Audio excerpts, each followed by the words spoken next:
예배 예배를 드리기 앞서서 우리 옆에 있는 분, 앞에 뒤에 있는 분들과 더불어서 잘 오셨습니다. 인사 먼저 나누시고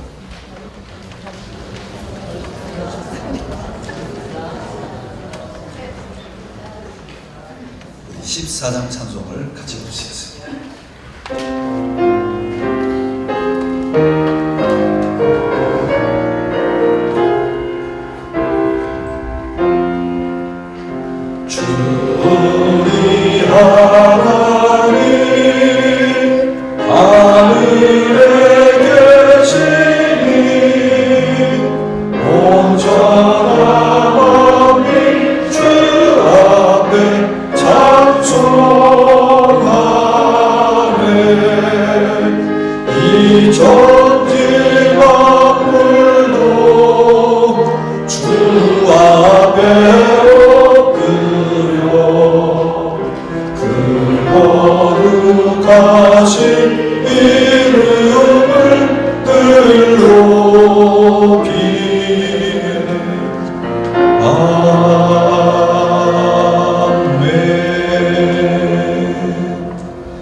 미국 장로교에서 오신 이호웅 장로님께서 기도 인도해 주시겠습니다.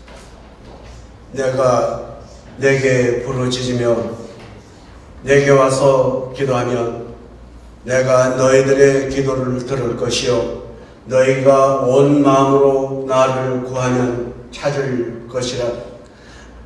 나를 만나리라 하신 은밀한 중에 계신 하나님 아버지, 하나님의 선하시고 기뻐하시고 온전하신 뜻이 온 세계에 세워주신 디아스포라 교회 위에 함께 하시기를 소원합니다.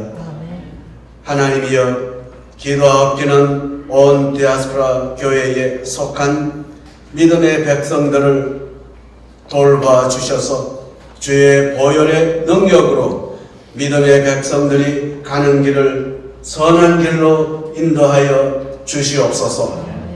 서로 돌보는 일에 성심껏 하게 하시고 모든 현실을 바로 직시할 수 있는 안목을 주셔서 우리 민족을 경영하시며 구원의 길로 이끄시는 하나님 아버지, 저희들에게 메시아 시대가 다가오고 있음을 대한 비전을 잃지 않도록 그날에 대한 희망과 확신을 갖게 하셔서 모든 일 가운데서 주의 뜻을 나타내어 주님의 영광이 드러나게 하여 주시옵소서.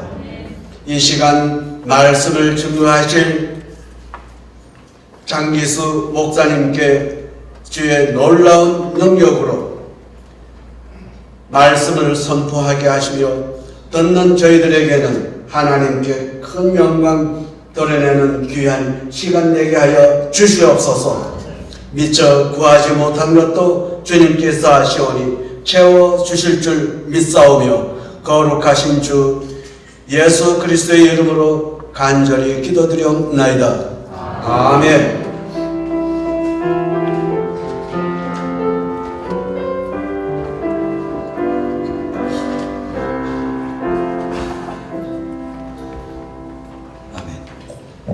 하나님 말씀을 봉독해 드리겠습니다. 예레미야 29장 1절에서 14절까지입니다. 예레미야 29장 1절에서 14절입니다.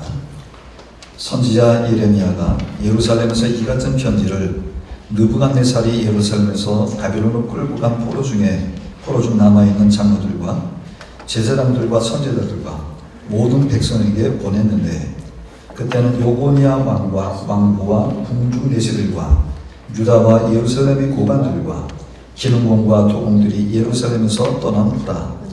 유다 왕 시드기야가 바벨론을 보내어 바벨론 왕 느부갓네살에게로 가게 한 사반의 아들 엘라사와 힐기야의 아들 그마랴 편으로 말하되, 만군의 여호와 이스라엘 하나님께서 예루살렘으로 바벨론으로 사로잡혀가게 한 모든 포로에게 이와 같이 말씀하십니다. 너희는 집을 짓고 거기에 살며 텃밭을 만들고 그 열매를 먹으라. 아내를 맞이하여 자녀를 낳으며 너희 아들이 아내를 맞이하며 너희 딸이 남편을 맞아 그들로 자녀를 낳게 하여 너희가 거기에서 번성하고 주로들지 아니하게 하라. 너희는 내가 사로잡혀 가게 한 그 성읍의 평안을 구하고 그를 위하여 여호와께 기도하라. 이는 그 성읍이 평안함으로 너희도 평안할 것입니다. 만군의 여호와 이스라엘의 하나님께서 이와 같이 말씀하십니다. 너희 중에 있는 선지자들에게와 점쟁이에게 미혹되지 말며 너희가 꾼 꿈도 거짓 듣고 믿지 말라. 내가 그들을 보내지 아니하였어도 그들이 내 이름으로 거짓을 예언함이라. 여호와의 말씀이니라. 여호와께서 이와 같이 말씀하십니다. 바벨론에서 70년이 차면 내가 너희를 돌보고 나의 선한 말을 너에게 성취하여 너희를 이곳으로 돌아오게 하리라. 여호와의 말씀이니라. 너희를 향한 나의 생각을 내가 아나니 평안이요 재앙이 아니니라. 너희에게 미래와 희망을 주는 것이니라.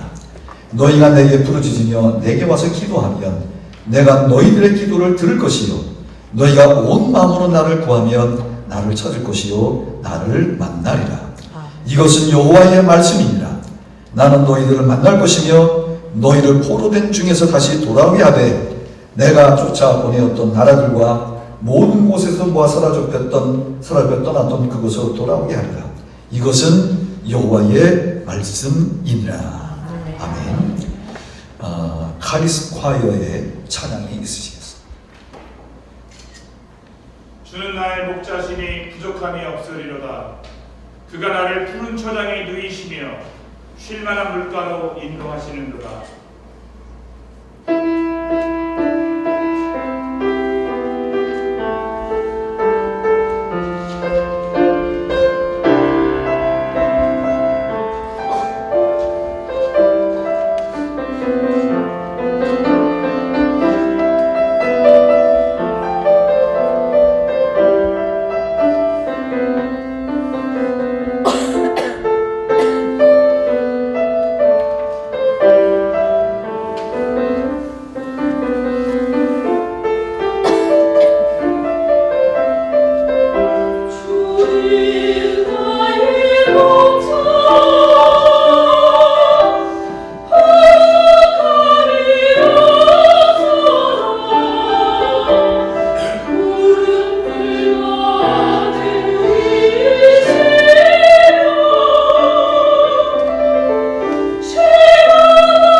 우리가 해외 한인교회 교육과 목회협의회 회장님은 장기수 목사님이십니다. 장기수 목사님은 호주 연합교회에서 오신 그런 목사님 되시겠습니다.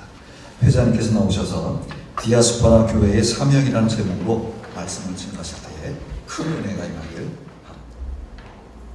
매주 수요일 새벽 예배 때마다 또 주일 때 그리고 우리가 말씀을 통독을 하면서 느끼는 그런 경험은 말씀을 전할 때마다 똑같은 말씀을 보면서도 그 말씀에 대한 이해가 다르다라고 하는 겁니다. 그 말씀 한 말씀이 제가 작년에 이해했던 그 은혜가 올해는 또 다른 은혜를 갖게 되어지고 작년에 그 한 구절을 보았던 그 은혜의 지혜가 올해는 또 다른 은혜의 지혜로 저에게 다가온다고 하는 것을 경험하고 합니다. 자, 하나님의 그 말씀은 우리에게 끊임없는 은혜를 주시는 그런 말씀입니다. 저는 그것을 하나님의 사랑이라고 이렇게 늘 고백하고 있습니다. 그런데 그 하나님의 그 말씀 주신 은혜를 깨달아가는 과정이 각자 다릅니다. 성서에 나오면 다양한 사람들의 이름이 오르내리게 되어지고 그들이 하나님의 그 은혜를 깨닫는 방식이 다 다르지만 그 깨닫는 방식이 공통된 점이 하나 있습니다. 그것은 왜라고 하는 질문입니다. 왜 납니까? 왜 여기여야 됩니까? 왜 저야 됩니까? 왜 우리여야 됩니까? 그런 끊임없는 질문을 통해서 하나님의 은혜를, 하나님의 말씀을 깨닫곤 해갑니다. 아브라함이 그랬고 그리고 모세가 그랬습니다. 그가 택함 받았을 때 그는 자기는 아무 능력이 없다고 표현했습니다. 아무 능력이 없다라고 표현했지만 그 질문 속에는 왜 납니까? 라고 하는 그런 질문입니다. 또한 사무엘이 그랬고 구약 선생의 많은 예언자들이 그랬고 예수님께서도 겟세마네 동산에서 기도하실 때도 이 잔을 나에게서 거둬달라고 하는 말씀을 하시면서 그 말씀에 대한 실질적인 질문은 왜 져야 됩니까? 라고 하는 질문입니다. 왜 나야 됩니까? 라고 하는 질문을 하고 났던 겁니다. 그러나 그런 질문을 통해서 그들은 하나님의 은혜를 깨달아갑니다. 그 질문을 통해서 하나님께서 왜 그 잔을 마셔야 되는지, 하나님께서 왜 그 사역을 감당하게 하셨는지 그 은혜를, 지혜를 깨달아가는 모습을 우리 말씀을 통해서 발견하고 합니다. 우리가 오늘 함께 본 이 본문은 예레미야서입니다. 예레미야서의 이 내용은 이스라엘 백성들이 포로가 돼서 바벨로니아에서 포로 생활을 하고 있었을 때입니다. 그 포로 생활을 하고 있는 이 이스라엘 백성들의 형편은 그 바벨로니아 땅에서 그들은 거류민이었습니다. 포로였습니다. 노예였습니다. 어찌 보면 2등 국민, 3등 국민이라고 볼 수도 있을 것입니다. 그들은 거기에서 살면서 조국으로부터도 멀리 떨어져 있는 것 같아서 조국으로부터 어떻게 보면 버림받은 존재처럼 느꼈던 사람들이었습니다. 더군다나 그 바벨로니아 땅에서 그들은 다른 이방신을 섬겨야 된다라고 강요받았던 그런 사람들이었습니다. 그런데다가 이들은 자신들이 그 땅에 왜 살아야 되는지를 아직 발견하지 못해서 시편 147편에 보게 되어지면 137편에 보게 되지면 그들이 그 바벨로니아 도시를 가로지르는 그발강이라고 불려지는 그 강가에서 그 자신의 조국 땅을 바라보면서 늘 울부짖고 또 그 땅만을 그리워했던 그런 모습들을 그대로 보게 되어집니다. 바로 그것이 바벨로니아 땅에서 포로로 살고 살았던 이스라엘 백성들의 삶의 모습들이었습니다. 그들이 거기에서 여러 해 동안 살고 있음에도 불구하고 그들이 가지고 있었던 질문은 왜 우리가 여기에 살아야 되느냐라고 하는 겁니다. 왜 그게 나여야 되느냐라고 하는 겁니다. 왜 그게 우리야 되느냐라고 하는 그런 질문입니다. 그 땅에서 오랫동안 살면서 그들은 그들의 자녀들을 낳았을 겁니다. 그리고 그 1.5세, 2세들은 그 그발 강가에서 자신의 조국 땅을 바라보며 늘 한숨만 내고 정착하지 못하는 그의 부모 세대들을 바라보면서 왜 우리가 이런 고생을 해야 되냐고, 왜 우리 해야 되느냐라고 하는 질문을 1.5세나 2세들은 또 끊임없이 행했을 것입니다. 그래서 그들은 그 질문을 하게 된 겁니다. 그 질문을 이스라엘에 살고 있는 예레미야 선지자가 이 예레미야서를 통해서 왜 그들이 그 땅에 살아야 되고, 왜 그들해야 되고, 왜 그들이 그런 일들을 경험해야 되는지를 알려준 그 응답이 바로 예레미야서입니다. 오늘 말씀을 보게 되시면 예레미야 선지자는 그 바벨론 땅에 살고 있는 이스라엘 백성들에게 그 땅에 정착하라고 했습니다. 그 땅에 집을 지으라고 했습니다. 그 땅에서 뭐라고 표현되는가니? 썩어져가는 그리고 지나가는 나그네처럼 되지 말라라고 하는 그런 표현을 합니다. 지나가는 나그네처럼 되지 말라라고 하는 것은 그 땅에 정착해 살아라고 하는 겁니다. 호주에서 이민자들 중에서 특히 남자들 이런 표현들이 있습니다. 하루에도 20번 짐을 싸고 21번째 짐을 풀기 때문에 하루를 지낸다라고 하는 그런 표현이 있습니다. 바로 그것은 그만큼 이주자의 삶이 어떠한지를 그대로 드러내 보이는 그러한 내용들입니다. 그렇게 바벨로니아 땅에서 살고 있는 이스라엘 백성들에게 하나님께서는 예레미야 선지자를 통해서 그 땅에 정착하라라고 하는 그런 말씀을 했습니다. 그 땅에 정착하라고 하는 것은 하나님의 뜻입니다. 하나님의 은혜입니다. 하나님께서 그들이 행하고자 하는 그러한 계획이 있으시기에 그들에게 그 땅에 정착하라라고 하는 그런 말씀을 행하시는 겁니다. 제가 이민 목회를 시작을 하면서 제가 끊임없는 가지고 있는 질문이 왜 내가 이곳에 있어야 됩니까? 라고 하는 질문이었습니다. 내가 왜 이 일을 행해야 됩니까? 라고 하는 질문입니다.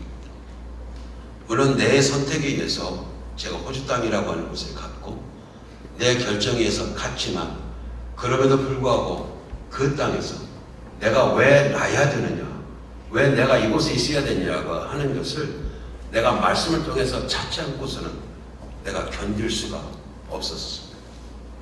그래서 말씀을 보기 시작했고 이민자의 눈으로 바로 말씀을 보기 시작을 하면서 왜 나야 되는지, 왜 우리야 되는지, 왜 한인교회야 되는지 이런 부분들을 발견하기 시작했고 그 발견함이 나에게 은혜가 되어졌고 은혜가 되어져서 함께 다른 믿음의 식구들과 함께 생활할 수가 있었던 것입니다.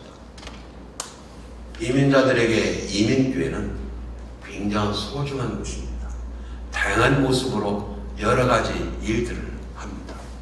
그들의 영혼의 안식처 역할을 했습니다. 그들에게 왜 살아야 되는지를 알려주는 곳이었습니다. 흔히 이민교회를 원스톱 풀스핑 하는 곳이라고 이렇게 표현합니다. 그만큼 이민교회는 그들에게 많은 것을 주는 곳이 된 것이 바로 이민교회들입니다. 그러면서도 불구하고 늘 이민교회는 끊임없는 질문이 옵니다. 그 질문은 왜 져야 됩니까? 라고 하는 겁니다.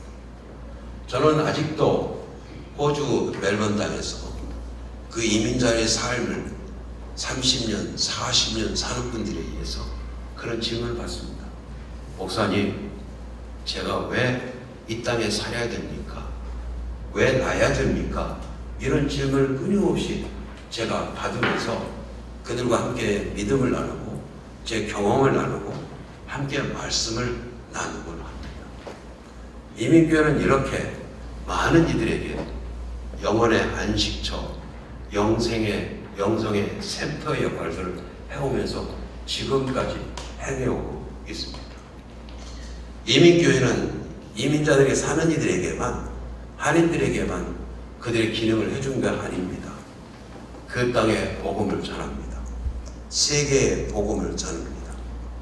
그리고 우리가 태어난 조국의 땅을 위해서 이민교회들은 많은 일들을 행했습니다. 사실 한국에 있는 한국 교회들은 어떤 면에서는 경험이 없다 보니까 이민교회는 특별한 기능을 하지 않는 곳이다. 그저 자기들끼리 잘 이렇게 살아가는 곳이다 라고 표현하기도 합니다. 하지만 해외에 나가 있는 이민교회들은 한국 조국을 위해서 많은 일들을 행했습니다. 그 중에 하나가 남북한 평화통일을 위해서 끊임없는 기도를 해왔다고 하는 사실.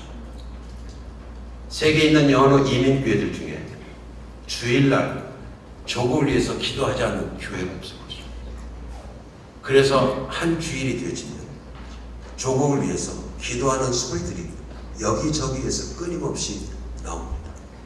그들이 떠난 시간이 짧든 길든 그들은 이민교회를 위해서 끊임없이 기도합니다. 그들은 조국에 어떤 일이 있으면 그들은 헌금을 모아서 보내기도 합니다. 조국의 평화통일 이슈가 나올 때마다 이민교회는 늘 역할들을 해왔습니다.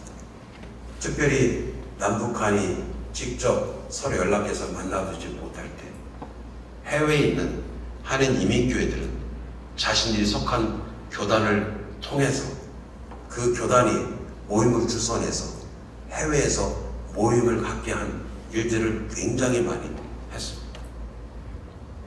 그래서 그런 역할들을 행해왔습니다. 제일대한 기독교회는 끊임없는 일들을 해왔습니다. 아마 한국 기독교의 평화통일의 역사에 있어서 제일대한 기독교의 기능이 무엇이냐라고 물어보게 되면 아마 끊임없는 그런 기록들을 갖고 있을 것입니다. 그래서 기독교의 평화통일에 있어서 제일대한 기독교의 역사는 어떤 교단보다도 가장 훌륭한 일들을 해왔던 교단입니다. 미국에서도 그런 교단들이 남한과 북한의 지도자들, 호주에서도 캐나다에서 지도자들을 양쪽 교단을 불러놓고 함께 모임을 주선하고 함께 행했던 것은 그 미국과 캐나다와 호주와 이런 교단들이 자신들의 교단의 정책 때문만이 한 것은 아닙니다. 그 교단에 속한 한인들이기에 그 교단에 속한 한인들의 목소리들이 있었기에 그런 일들을 끊임없이 행해왔던 것입니다. 이렇게 해외에 있는 한인교회들은 수많은 일들을 행해왔습니다. 오늘 바벨로니아 땅에서 자신의 조국 땅을 바라보며 왜 나야 됩니까? 왜 우리가 이렇게 있어야 됩니까? 라고 했던 그들에게 하나님께서 찾아가셨습니다. 그리고 에레미야 선지자를 통해서 하나님에게 말씀을 주셨고 그들이 가야 될 길을 정했고 그들이 하나님의 은혜를 받으면서 그들이 그 땅에 새로운 기능들을 하기 시작을 하게 된 겁니다. 물론 하나님께서는 그들에게 70년 후에 되돌리겠다라고 하는 약속을 주셨습니다. 그 약속은 소망의 약속입니다. 희망의 약속입니다. 그 약속은 오늘 우리에게도 주시는 그런 약속입니다. 오늘 이번 해외 한인교회 교육과 목회 협의회라고 하는 이 모임을 통해서 우리에게는 또 다른 하나님의 은혜와 지혜를 얻게 될 것입니다. 왜 나야 되느냐? 왜 우리야 되느냐라고 하는 그런 질문 앞에 여러 세미나를 통해서 여러 말씀들을 통해서 우리 해외에 있는 그런 이민교회들의 모습들을 찾게 되는 그런 귀한 지혜와 은혜가 얻게 되어질 것입니다. 오늘 예레미야 선지자는 바벨론에 있는 포로에게 그들의 그 땅에 정착하라고 하는 말씀하시면서 그 마지막 부분에서 어떤 말씀을 분명하게 주셨는가 하니 12절에 이런 말씀이 있습니다. 너희가 내게 부르짖으며 내게 와서 기도하면 내가 너희들의 기도를 들을 것이요 너희가 온 마음으로 나를 구하면 나를 찾을 것이요 나를 만나니라. 이것은 여호와의 말씀입니다. 이번 모임을 통해서 하나님께서 에레미야 선지자를 통해서 바벨로니아에 살고 있던 이스라엘 백성들이 주셨던 은혜의 말씀과 지혜와 응답이 이번 이 모임을 통해서 귀한 하나님 은혜가 함께해서 우리가 이곳을 떠날 때에 하나님께서 우리에게 주신 새로운 사명을 얻고 발견하는 귀한 은혜 시간 되기를 주의 이름으로 간절히 바랍니다. 아버지 하나님 감사합니다. 저희에게 귀한 시간들을 허락하여 주셔서 여러 해외에 살고 있는 저희들이 함께 모여 하나님의 말씀을 듣고 나누며 하나님께서 우리 주신 은혜와 사랑을 나눌 수 있는 귀한 시간 주셨음을 감사드립니다. 우리가 시간마다 주님 주시는 은혜를 얻는 경험 갖게 하여 주옵시고 서로 믿음을 격려하고 나눌 수 있는 귀한 시간들이 될 수 있도록 축복하여 주옵소서. 예수 그리스도 이름으로 간절히 기도드리옵나이다. 아멘. 432장 찬송 같이 부르시겠습니다.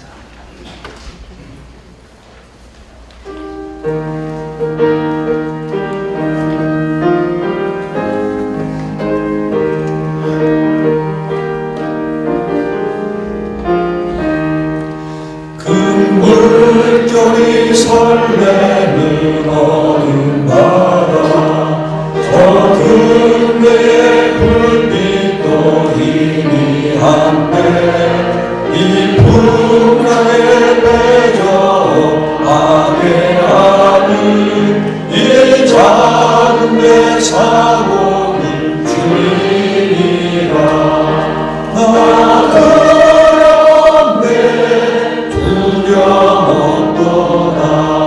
주 예수님 그때여 계시도다 이 흉흉한 바다를 아리가며 저 소망의 나라에 이르리라. 지금부터 성찬식을 시작하겠습니다. 집내에는 제일대한기독교회 총회장님으로 수고하신 김용현 목사님, 배찬위원회는 제일대한기독교회에서 오신 정병현 목사님, 미국 장로교에서 오신 김충직 장로님, 호주연합교에서 오신 서장훈 목사님, 제일대한기독교에서 오신 이해란 목사님, 이렇게 5분이 수고해 주시겠습니다. 위원들은 앞으로 나오시면 고맙겠습니다. 하나님의 지고 찾아오는 많은 백성을 구하니 모두 나와서 믿으면 온 세상이 나침대 이 진리에 살겠네 어느 밤 지나도 동틀과 하나님 보아라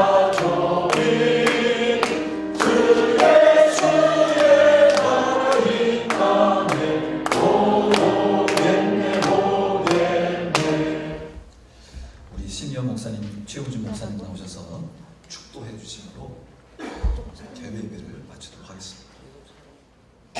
지금은 우리 주 예수 그리스도의 놀라우신 은혜와 하나님의 사랑과 성령의 위로하심과 인도하심이 이제 오늘과 내일 또 모레까지 있을 해외 한인교회 교육과 목회협의회 제11차 오사카 대회를 통해서 하나님의 부르심을 다시 한번 확인하며 새로운 비전을 보기를 원하는 주님을 따르는 무리들에게 또한 그들이 섬기는 교회에 세계 방방곡곡에 흩어져 있는 이민자들에게 지금으로부터 영원히 함께 하시기를 축원하옵나이다. 아멘.